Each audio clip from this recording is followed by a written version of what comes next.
The taste of Grace. It started the night the roses died. Grace Alden stood in her kitchen, surrounded by silence so thick it felt alive. Outside, the summer wind carried the sound of distant thunder, and the once beautiful garden, her pride, lay wilted and gray, as if the earth itself was grieving. She stirred the pot on the stove, slow and deliberate, watching the steam curl like ghosts. Tonight wasn't just any night. Tonight was family dinner. And tonight, someone was going to learn what real poison tasted like. Grace had been the queen of the Alden family for 30 years. Elegant, calculating, untouchable. Her son, Matthew, was her pride and joy. A successful architect, handsome, devoted, at least until he met her. Lena, the woman with a laugh too loud for their dinners, ideas too modern for their traditions, and a heart that refused to bow. From the moment she entered the Alden mansion, Grace felt something dangerous.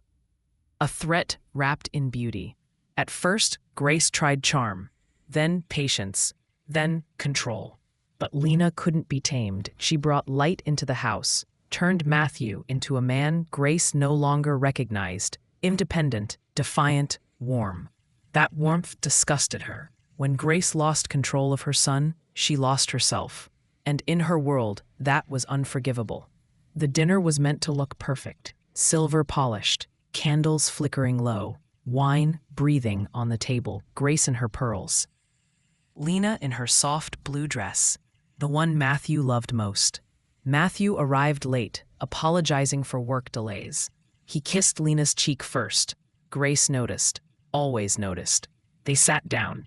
The meal began like any other. Laughter, small talk, the faint hum of a string quartet from the old record player. But beneath it all was tension, humming like a second melody only Grace could hear. "So," Grace began, slicing her roast slowly, "I heard you're applying for that grant, dear. The one for the community garden?" Lena smiled politely. "Yes, if it goes through, we can finally build the shelter's greenhouse." "How lovely," Grace replied. "Charity work suits you." There was a pause. "Though I suppose you wouldn't need it if Matthew focused less on dreams and more on stability." Matthew's fork froze midair. Lena's smile tightened. The music scratched softly in the background. "Mother," he said quietly, "please." Grace raised her glass, pretending innocence. "What?" "I'm simply saying families thrive on responsibility." Lena's eyes darkened. "And love," she said softly. "Families also need love." For the first time that night, Grace's smile faltered.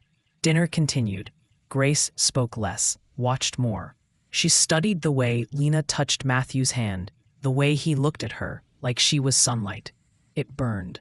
When dessert came, chocolate mousse, Grace's specialty, she made sure to serve Lena herself.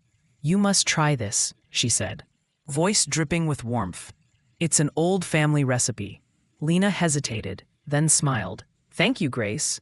Grace watched as Lena took the first spoonful. The silver clinked softly against the crystal bowl. Matthew reached for his own serving, but Grace stopped him. "Oh, not yet, dear," she said. "Yours needs a little more sugar." She turned away to the kitchen. Her pulse was calm, measured. She had done it perfectly, precise, invisible, elegant. The night went on. They drank, they laughed. Or rather, they pretended to. But then, Lena's laughter broke into a cough. Then another. Her hand gripped the edge of the table, her eyes widening in confusion. Matthew jumped up. "Lena, what's wrong?" The spoon clattered to the floor. Her voice came out a whisper. "My throat." Grace stood still, silent, watching. For a moment, she saw herself. Victorious, divine. Then she saw Matthew's face, and that changed everything. He wasn't looking at Lena. He was looking at her. And in his eyes, there wasn't confusion. There was horror. "Mother," he whispered, "what did you do?" Grace blinked, her world tipping sideways. I don't know what you mean." Matthew ran to the kitchen, returning with the sugar bowl, the one she'd adjusted. He smelled it, his face turning pale. "Sweet God, you didn't." Lena gasped for air. Matthew called 911, his voice shaking, begging. Grace stood frozen.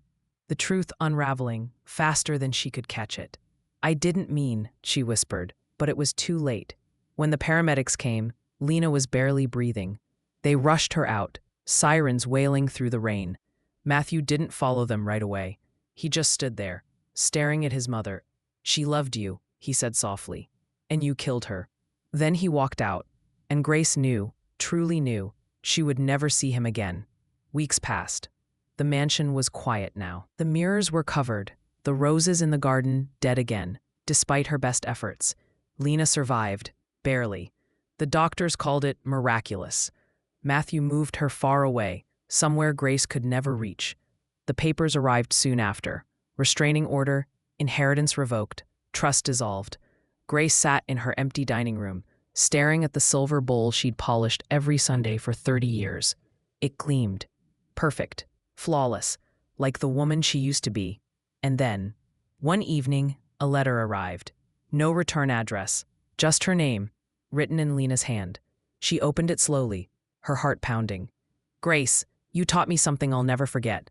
Poison doesn't always kill. Sometimes it just reveals who we really are. L." Grace read it again and again, the words sinking like ice into her chest. Outside, thunder rolled across the hills, soft, familiar, unending. She poured herself a glass of wine, lifted it to her lips, and paused. For the first time in her life, Grace didn't trust the taste.